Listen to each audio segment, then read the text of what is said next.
Break के बाद दर्शकों आपका स्वागत है। आप देख रहे हैं इंडिया न्यूज, आपके साथ मैं सृष्टि मिश्रा। 28 फरवरी को अमेरिका के राष्ट्रपति ने जब यह ऐलान किया है कि ईरान के सुप्रीम लीडर खामनेई को ढेर कर दिया, तब ऐसा लगा था कि ईरानी फौज जल्द ही सरेंडर कर देगी। लेकिन इस बात को 10 दिन बीत गए हैं। ईरान लगातार अमेरिका इजराइल पर हमला कर रहा है। तेल अवीव हो या फिर अमेरिका के सैन्य अड्डे, ईरान हर जगह मिसाइलें दाग रहा है। ईरान ने 6 महीने तक जंग जारी रखने की हुंकार भरी है। ऐसे में सवाल उठ रहे हैं कि ईरान इस जंग में 6 महीने टिक पाएगा या फिर अमेरिका इजराइल ईरान का वजूद ही खत्म कर देगा। इसी मुद्दे पर हम देश के 2 बड़े ज्योतिषियों के साथ चर्चा विशेष करेंगे। आप बने रहिए और आपको बताएंगे कि आखिर इस तमाम युद्ध की आशंका के बीच भविष्य क्या कहता है, ज्योतिष क्या कहता है, कि ज्योतिष पर अटूट विश्वास होता है। और अब देखने वाली बात होगी इस युद्ध के बीच में आखिर क्या जानकारी जो लगातार मिल रही है, क्या वाकई भारी तबाही ये देकर आएगी। और चलिए इस पैनल में मैं स्वागत करना चाहूंगी पंडित गिरीश पारिख का, ज्योतिषी हैं, और पंडित राकेश चतुर्वेदी। आप दोनों का बहुत बहुत स्वागत है इंडिया न्यूज पर पंडित जी। और पहला मेरा सवाल गिरीश पारिख जी आपसे होगा, ज्योतिष क्या कहता है? महासंग्राम का 10वां दिन हो गया है, क्या बड़े युद्ध की आशंका है?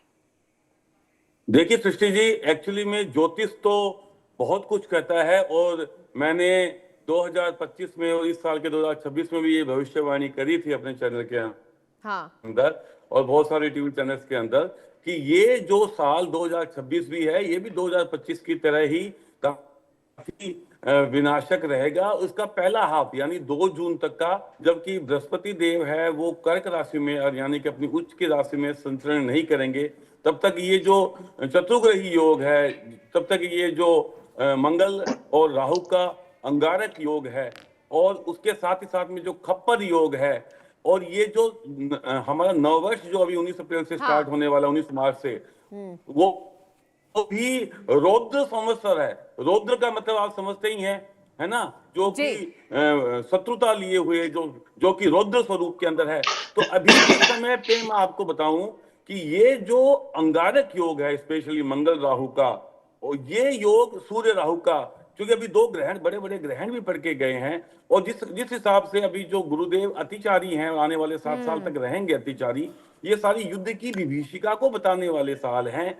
मेरे ख्याल से जैसे कि पहले अमेरिका को लग रहा था कि वो खामनेई जी को खत्म कर देंगे और युद्ध समाप्त हो जाएगा, लेकिन युद्ध कहीं उनकी सोच से आगे विकट और विकराल रूप ले चुका है। तो निश्चित रूप से मैं ये बोलता हूं कि ये युद्ध अभी मेरे को नहीं लगता कहीं पे भी अभी जो है वो शांत होने वाला है, कम से कम 15 से 20 दिन तक। और जब तक इसके अंदर वैश्विक स्तर के बड़े जो कंट्री है वो बैठ करके कूटनीतिक जब तक प्रयास नहीं करेंगे, और जिसका कि मेरे को अभी लग रहा है कम से कम 15 दिन का समय अभी लगेगा। 15 दिन के पहले मेरे को इसमें कुछ होता हुआ नहीं लग रहा। हाँ, एक बात मैं बता दूं आपको सृष्टि जी, और वो ये है कि जो 11 तारीख जो आने वाली है, जो अभी आज आप इसको बोल सकते हो, जो ये समय है 1-2 दिन का, इसके अंदर कुछ तो ऐसा होने वाला है, क्योंकि शनिदेव जो हैं वो जो अस्त होंगे, गुरुदेव का मार्गी होना है, तो कुछ राहत की आप छोटी खबर अभी इमीडिएटली तो मैं यही बोल सकता हूं आप ले सकते हैं। यानी कि गिरीश जी, आपकी बातों से यही प्रतीत होता है कि अभी कोई जो शांति, ये समझ में नहीं आ रही है बातें, और शांति के वार्तालाप होते तो नजर नहीं आएंगे, संबंध अच्छे इन देशों के गहराते नजर नहीं आएंगे। अब मेरा सवाल राकेश जी आपसे होगा। राकेश जी, आपका ज्योतिष क्या कहता है? युद्ध की जो अवधि है, जैसा गिरीश जी बता रहे हैं, ये और खिंचेगा, आप क्या कहेंगे? सृष्टि जी, सर्वप्रथम तो इस मंच को मेरा वंदन है और आपको भी मेरा वंदन है। नमस्ते। हमारे सहयोगी गिरीश जी को भी मैं वंदन करता हूं, प्रणाम करता हूं। देखिए सृष्टि जी, आपके इस मंच से कई बार मैं यह बोल चुका हूं, मंगल राहु की अंगारक युति 23 फरवरी से आरंभ हुई है और 23 के बाद से ही यह देखिए कि विनाश की विभीषिका जो है आरंभ हो चुकी है। लेकिन 11 तारीख को, मैं अभी आप ही के मंच पर कल भी मैंने ये बोला है कि 11 तारीख को जैसे ही गुरु मार्गी होंगे, एक छोटे समय के लिए एक अल्पकालिक विराम जो है इस युद्ध में देखने को मिलेगा, या यूं कह लीजिए कि एक अल्पकाल का जो है रोक इस युद्ध विभीषिका पर लगेगा। और इसमें कहीं ना कहीं जो है नाटो के देश, भारत का भी इसमें रोल रहेगा और साथ ही साथ वह गल्फ कंट्रीज भी जो अब तक अपनी जमीन का उपयोग जो है अमेरिका को करने दे रहे थे, वो भी अमेरिका के विरोध में आएंगे और कहीं ना कहीं शांति के लिए पहल करेंगे। यह 11 मार्च से देखने को मिलेगा। लेकिन इस तरीके की जो स्थितियां हैं मिडल ईस्ट में या पाकिस्तान अफगानिस्तान का यह जो हिस्सा है, यह कई बार मैं बोल चुका हूं आपको कि अभी जो है इसमें शांति नहीं मिलने वाली। 11 तारीख को गुरु मार्गी होंगे, लेकिन फिर तुरंत 15 तारीख को जो है शनि और सूर्य की युति बन जाएगी। शनि सूर्य की युति बनने पर सभी को पता है कि ज्योतिष शास्त्र में सूर्य सबका जो है बल क्षीण कर देता है अपने साथ युति बनाने पे, लेकिन जब शनि के साथ सूर्य जब युति लेता है तो सूर्य कमजोर हो जाता है, शनि बली हो जाता है। तो ऐसी अवस्था में फिर 15 तारीख के बाद किसी न किसी प्रकार से इसका जो है रूप फिर से बिगड़ना शुरू होगा। और साथ ही साथ आपको बता दें कि अभी खास करके जो है विशेष रूप से 2 अप्रैल तक बहुत ज्यादा बहुत बड़े लेवल पे पूर्ण विराम लगते हुए या शांति मिलती हुई नहीं दिखाई दे रही सृष्टि जी। इस तरीके के ग्रह गोचर इशारा करते हैं। मतलब अभी 2-3 महीने और युद्ध की जो स्थिति है वो भीषण पंडित जी आपके मुताबिक होने वाली है। पंडित गिरीश जी, मैं आपके पास लौटना चाहूंगी। गिरीश जी, एक और मैं चर्चा आपसे चाहूंगी इस बाबत। कहा यह जा रहा है कि ईशान कोण में कहा जो युद्ध का डायरेक्शन है वो दिखाई दे रहा है। मतलब विमानों की भी आप संख्या देखिए एक बार, जैसे फ्लाइट क्रैश हुए, ये भी ग्रह गोचर में निर्धारित था। मैं आपसे ये जानना चाहूंगी, अगर हम अपने देश की सुरक्षा के लिहाज से अगर पूछें, अगर जानने की कोशिश करें, तो क्या विमानों के क्रैश होने की और स्थिति गंभीर होती जा रही है? क्या कहता है ज्योतिष? देखिए, ये आपको मैं बताऊं, ये आकाशीय जो राशि है, आकाशीय जो दिशा है, आप सभी जानते हैं कि जितना भी आजकल जो युद्ध में विध्वंस हो रहा है वो आकाश और वायु तत्व का मिलन ही हो रहा है बेसिकली। पर जैसा कि मैं अपने जो साथी ज्योतिषाचार्य उनको प्रणाम करते हुए ये बात बोलना चाहूंगा कि देखिए, अभी जैसे उन्होंने एक बहुत सुंदर बात बोली कि सूर्य शनि की युति होने वाली है, लेकिन मतलब ये मंगल भी अभी जो थोड़े समय के बाद में जब राशि परिवर्तन करेंगे तो फिर वापस से मंगल शनि की युति हो जाएगी। तो मंगल शनि की युति, सूर्य शनि की युति, ये ज्योतिष शास्त्र में शुभ नहीं मानी गई है, ये अशुभ स्थिति है। तो जैसा कि अभी हमारे ज्योतिषाचार्य जी ने बोला है कि ये एक थोड़े से समय के लिए थोड़ा सा हो सकता है कि ये युद्ध एक बार टेम्पररी थोड़ा सा 4-5 दिन का युद्ध विराम हो जाए, लेकिन आगे जाकर के भी जो ग्रहों की जो स्थिति है वो सामरिक क्षेत्र के लिए, सामरिक दिशा के लिए कोई बहुत शुभ रूप से इंगित नहीं करती है। तो मेरे को ये लगता है कि आने वाले भी जो प्लानिट पोजिशन, देखिए अभी कुंभ राशि के अंदर, जैसा कि मैंने आप कई बार बोला है कि शनिदेव जो है, शनिदेव की राशि है कुंभ, मूल त्रिकोण राशि है, और इसके अंदर जो शनिदेव जो है वो सभी जानते हैं। पंडित जी जरा बने रहिए, प्लीज बने रहिए। मैं चर्चा में आप दोनों के पास वापस आऊंगी। इसी बीच बड़ी खबर का भी रुख करना जरूरी है। ईरान के नए सुप्रीम लीडर को बड़ी धमकी मिली है। मुस्तफा खामनेई को जान से मारने की धमकी दी गई है। इजरायल संसद के स्पीकर आमिर ओहाना ने मुस्तफा खामनेई को जान से मारने की धमकी दी है। यह बड़ी जानकारी है। और चलिए चर्चा में लौटेंगे। जो 2 ज्योतिषाचार्य हमारे साथ पैनल पे लगातार मौजूद हैं और ये बड़ी भविष्यवाणी हम इंडिया न्यूज के माध्यम से करते नजर आ रहे हैं। पंडित जी, आप प्लीज कंटिन्यू कीजिए अपनी बातों को। और देखिए, अब इजराइल क्या ये जो तमाम बयान जारी कर रहा है, ईरान के लिए और क्या बड़ा संकट आप देख पा रहे हैं? क्या कहेंगे? अब देखिए सृष्टि जी, मैं बता ही रहा था, इसी बीच में ये बड़ी खबर आ गई है। हाँ। अब आप बताइए कि एक वहां के जो सुप्रीम लीडर है उसकी अभी जो हत्या होकर के चुकी है, और उनके उत्तराधिकारी, उनके लिए भी ये बात बोल दी है। और आपको मैं बता दूं, इजराइल अगर कुछ बोलता है तो वो करता जरूर है, क्योंकि हम सभी जानते हैं कि विश्व की सबसे अग्रणी जो उनकी खुफिया एजेंसी मोसाद है, और उनके पास में इतनी डिटेल्स होती हैं कि उनके वार बिल्कुल सटीक होते हैं। तो ये सारी चीज क्या है, ये युद्ध में जो मतलब युद्ध की अग्नि में आहुति देने वाला काम ही तो होगा ना। ये अगर उनके साथ में अगर ऐसा होता है तो ईरान तो चुप रहने वाला है नहीं। और इस समय जो अमेरिका ने ये सोचा था कि जैसे खामनेई को वो एसेसिनेट करेंगे, उसके बाद में जो है वहां ईरान की जनता जो सड़कों पे आ जाएगी, आंदोलन हो जाएगा। तो वो तो खैर बहरहाल ये चीज नहीं हो पाई। लेकिन मैं आपको ये बता रहा था कि 2 अप्रैल के बाद में जब मंगल जो अपनी राशि परिवर्तन करेंगे तो अगेन वो कंडीशन, मतलब जो कुंभ राशि यानी जो तेल, शनिदेव है वो तेल को रिप्रेजेंट करते हैं, तो ये सारा संकट मैंने पहले ही बताया था, तेल को लेकर के है, वियतनाम वेनेजुएला वाला संकट भी जो है वो तेल को लेकर था, अभी ईरान के पास में भी क्रूड का बहुत बड़ा भंडार है। वो एक तरीके से देखिए, आप सभी जानते हैं कि जब भी लड़ाई होती है तो उसके पीछे कहीं ना कहीं पे कोई अपना व्यक्तिगत मसला जरूर होता है। आप सभी जानते हैं कि अमेरिका कहीं ना कहीं रेयर अर्थ के लिए या तेल के लिए, इन सब चीजों के लिए जाकर के अपने आप की जो सुप्रीमेसी है वो हासिल करना चाहता है। ज्योतिषीय पंडित जी, मैं गणना चाहूंगी ये इस पर आप बताती प्लीज थोड़ी अपनी टिप्पणी और बढ़ाएं, फिर मैं लौटूंगी राकेश जी के पास हाँ, भी। आपने कहा तो तेल ज्योतिषीय संकट, और वाकई जी अगर शनिदेव की बात की जाए, शनिदेव को हम तेल चढ़ाते हैं, भारत में इसकी बहुत बड़ी विशेषता है। अगर बात की जाए इस ग्रह गोचर की, शनिदेव महाराज की, तो कब तक यह तबाही होगी, ये जनता जानना चाहती है।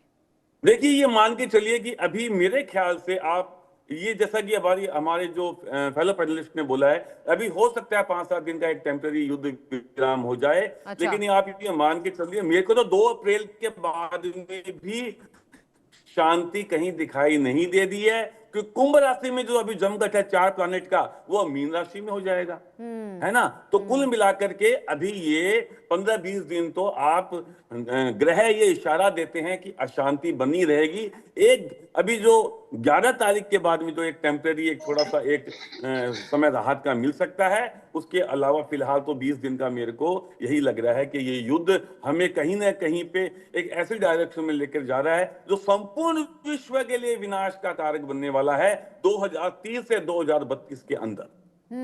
आपने बिल्कुल ठीक कहा। पंडित जी, मैं आपके पास लौटना चाहूंगी, राकेश जी के पास भी मैं रुक करना चाहूंगी। राकेश जी, यहाँ एक और ज्योतिषाचार्य से अगर बात की जाए, हम तमाम चर्चा कर रहे थे, तो ये कहा गया, ये जो अवधि अभी इन्होंने बताई गिरीश पारिक जी ने, ये बिल्कुल ठीक कह रहे हैं, क्योंकि ये जो अवधि है, कहा जा रहा है कि 2030 तक ये जो तारीख है, ये पहले से ही निर्णायक भूमिका पर है, क्योंकि ज्योतिष में बहुत बड़ा कुछ ये सवाल भी उठता नजर आ रहा है, क्योंकि ज्योतिष ये कह रहा है कि 2030 तक ये डिस्टर्बेंस रहेगा। मैं आपसे जानना चाहूंगी, आप प्लीज बताइए दर्शकों को कि भारत में भी क्या ये डिस्टर्बेंस 2030 तक रहेगा, या इसके पहले ही भारत इस मामलों से निपट लेगा, क्या कहेंगे? सृष्टि जी, अभी दूर दूर तक कहीं भी कोई भी राष्ट्र जो है इससे अछूता नहीं रहेगा। और मैं बार बार आपके मंच पर बोला हूं, मैं ये चीज आपको बता दूं कि मेघनी ज्योतिष की जो गणना है, जो सामूहिक गणना जब राष्ट्रों के लिए किया जाता है, तो आपको बता देना चाहता हूं, इस मंच से मैं बोल देना चाहता हूं कि अभी जो 2026 में हम जो स्थिति देख रहे हैं, इससे कहीं भयावह स्थिति 2027 में होने वाली है। पहले आ जाते हैं 2026 के अभी इस वर्तमान स्थिति पर। इसी वर्तमान स्थिति में जब शनि सूर्य मंगल की युति बनेगी और आगे जब मंगल का गोचर बढ़ेगा, जो है अपने घर में आएगा, मंगल जो है मेष में गोचर करेगा, आप देखिएगा कि विशेष परिस्थितियां यहां बनेंगी और मंगल का गोचर जो वृषभ राशि तक है, यानी कि जब स्वयं वह जो है वृषभ राशि में गोचर कर जाएगा शुक्र के घर में, और शनि की तृतीय दृष्टि पड़ेगी। यानी अभी जो स्थितियां हैं, मैं शुरू से बोल रहा हूं, जुलाई तक जो है स्थितियां अभी सामान्य होते नहीं दिख रही। और खास करके अगर इस युद्ध के समय काल को देखा जाए, तो एक छोटे विराम के बाद फिर से यहां पर उथल पुथल होगी, और खास करके 11 मई तक पूर्ण शांति जो है दिखाई नहीं दे रही है। आपको बता दें कि इस बीच भारतवर्ष को, मैंने पहले से ही बोला हुआ है, बहुत सतर्क रहना पड़ेगा। षड्यंत्र हो सकता है, कोई आतंकवादी हमला हो सकता है, कोई षड्यंत्र के तहत जो है रेल दुर्घटना इत्यादि का प्रयास किया जा सकता है, कराया जा सकता है। इस तरीके की घटनाओं का सामना करना पड़ेगा। और भारतवर्ष में भी आप देखिएगा, मैं बार बार से ये बोल रहा हूं, जो ज्योतिषी जो है नए वर्ष के वीडियोस में चिल्ला रहे थे कि गुरु का वर्ष है, गुरु का वर्ष है, बड़ा अच्छा रहेगा, बड़ा अच्छा रहेगा, मैंने तब भी बोला था गुरु जो है पुनर्निर्माण का वर्ष है, एक बार विनाश करा करके फिर पुनरुत्थान कराता है। तो आप देखिएगा कि भारतवर्ष में भी बड़े उलटफेर के लिए हम लोग तैयार रहे इसी वर्ष जो है, चाहे वह राजनीतिक दृष्टिकोण हो, चाहे वह सत्ता का हो, चाहे अन्य रूप से देखा जाए, तो भारत भी इस ग्रहीय दृष्टिकोण से अछूता नहीं रह सकता है, ना रहेगा। और आचार्य जी, अगर हम बात की जाए, अगर ठंड जब आएगी अक्टूबर नवंबर के महीने में, क्या कुछ राहत मिलेगी भारतवर्ष को? हाँ बिल्कुल बिल्कुल सृष्टि जी, मैंने बोला है, जैसे आपके कल ही मैंने आप ही के मंच पर बोला है कि सितंबर के बाद से जो है अगस्त सितंबर जो है थोड़ा सा न्यूट्रल रहेगा, बहुत ज्यादा उथल पुथल नहीं रहेगी। अच्छा। लेकिन एक बार पुनः जो है सितंबर के बाद अक्टूबर के बाद फिर से एक रिस्टोरेशन प्रोसेस में हम जाएंगे और हम पुनर्स्थापना करेंगे, क्योंकि गुरु का काम है पुनर्स्थापित करना, जो है अभिमान को तोड़ना, अहंकार को तोड़ना। अब देखिए एक चीज बताऊं आपको, जैसे गिरीश पारिक भाई ने कहा कि इजराइल जो कहता है वो करता है, लेकिन आप देखिए सृष्टि जी, यहाँ सबसे बड़ा जो अहंकार टूटा है वो इजराइल और अमेरिका का ही टूटा है। कि बिल्कुल सोचिए ठीक। कि ईरान जैसा देश जो है उनको जो है मुंह की खीर खिला चुका है, और जो इजराइल कहता था कि हम सभी तरीके से तरह तरह के कवच की बातें होती थी कि हम बना के बैठे, वो एक भी सामना नहीं कर पा रहा है। अगर सोचिए कि अगर कहीं भी अमेरिका की तरह ईरान के साथ भी कोई बड़ा राष्ट्र होता इस युद्ध में शामिल, तो शायद इजराइल अब तक कब तक समाप्त हो गया होता, उसका घमंड टूट गया होता।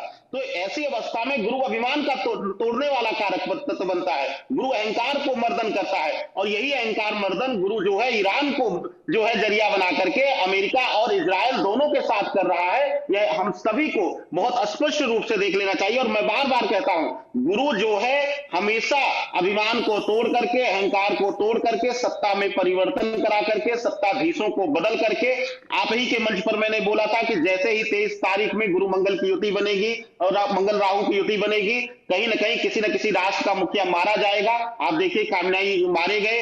ऐसी अवस्था में विशेष रूप से अभी भी वॉर रुकती हुई नहीं, हाँ छोटा सा अल्प विराम लग रहा है, लेकिन पूर्ण विराम अभी दूर दूर तक दिखाई नहीं दे रहा है। बहुत सुंदर तरीके से आपने गुरुजी फरमाया इस बात को। पंडित गिरीश के पास भी मैं वहाँ चर्चा में वापस जाना चाहूंगी।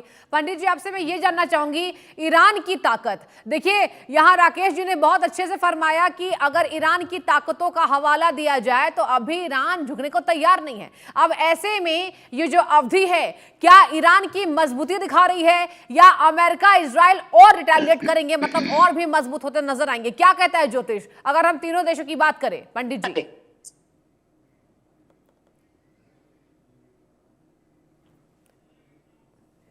आचार्य जी, आपको मेरी आवाज मिल रही है?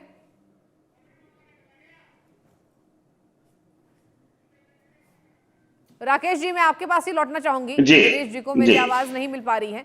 राकेश जी, आपने बहुत अच्छे तरीके से फरमाया कि अगर बात की जाए इन तीनों कंट्रीज की, तो ईरान अभी ताकत दिखा रहा है और 10 दिन बीत गए हैं महासंग्राम के। तो ऐसे में खामनेई के जो उत्तराधिकारी हैं मुस्तफा खामनेई, आप मान रहे हैं कि उनके साथ भी संकट है, मतलब क्या उनका भी खात्मा हो जाएगा या इस युद्ध में वो यहां पर विजयी होते नजर आएंगे? क्या कहता है ज्योतिष? देखिए जाहिर सी बात है, ये नई लीडरशिप एक नई रणनीति के तहत युद्ध करेगी और कहीं ना कहीं अपना प्रभाव जो है जहां वहां जो नए लीडर चुने गए हैं वो दिखाएंगे। लेकिन अभी 2 अप्रैल तक उनके ऊपर भी संकट रहेगा, या कोई भी ईरान की गद्दी पर जो बैठेगा अभी 2 अप्रैल तक जो है ईरान के लिए, खास करके लीडरशिप के लिए, मुखिया के लिए ग्रह जो है फेवरेबल नहीं है। लेकिन अगर 2 तारीख तक ईरान सरवाइव कर ले जाता है और अपने मुखिया को जो है सरवाइव करा ले जाता है, तो आप देखिएगा कि फिर ईरान झुकेगा नहीं, किसी कीमत पे नहीं झुकेगा। और आपको बता दूं कि इस युद्ध में प्रत्यक्ष रूप से और कोई देश नहीं आएगा, लेकिन अप्रत्यक्ष रूप से अब ईरान को शक्तियां या सहारा मिलना शुरू हो चुका है। चाहे वह चीन की बात हो, चाहे वह रूस की बात हो, कहीं ना कहीं अप्रत्यक्ष रूप से जो है उसे एक सैन्य ताकत का सहारा मिल रहा है या हथियारों का सहारा मिल रहा है, और वह इस युद्ध में और जो है अडिग रूप से रहेगा। और यही एक कारण है कि लगातार आप देखिए कि ऐसी परिस्थिति देखिए सृष्टि जी कि वहां क्यों मैं कह रहा हूं कभी नहीं झुकेगा, उसका भी कारण सुन लीजिए। मंगल राहु की युति है, शनिवत राहु है, कुंभ के घर राहु बैठा हुआ है, और शनिवत राहु कहते हैं सबसे बली होता है। इस्लाम और इस कट्टरपंथिता का जो वहां जो लीडर आता है वह कहीं ना कहीं धर्म की कट्टरपंथिता को लेकर के आता है। तो ऐसी अवस्था में कट्टरपंथ को दर्शाने वाला राहु है, तो शनिवत राहु अभी बली है, लेकिन क्योंकि मंगल के साथ युति है तो वह विध्वंसक होता है, राजा के लिए जो है विध्वंसक होता है। तो अगर 2 अप्रैल तक यह सरवाइव कर ले जाता है, इनकी लीडरशिप सरवाइव कर ले जाती है, फिर किसी कीमत पे जो है इजराइल या अमेरिका ईरान को झुका नहीं पाएगा। यह मैं ज्योतिष गणना के अनुसार प्रमाणित तथ्यों के साथ बोल रहा हूं, इसमें कोई भी अंतर आपको देखने को नहीं मिलेगा सृष्टि जी। अच्छा, यानी कि ईरान को झुकाने में दोनों देश कामयाब नहीं हो पाएंगे।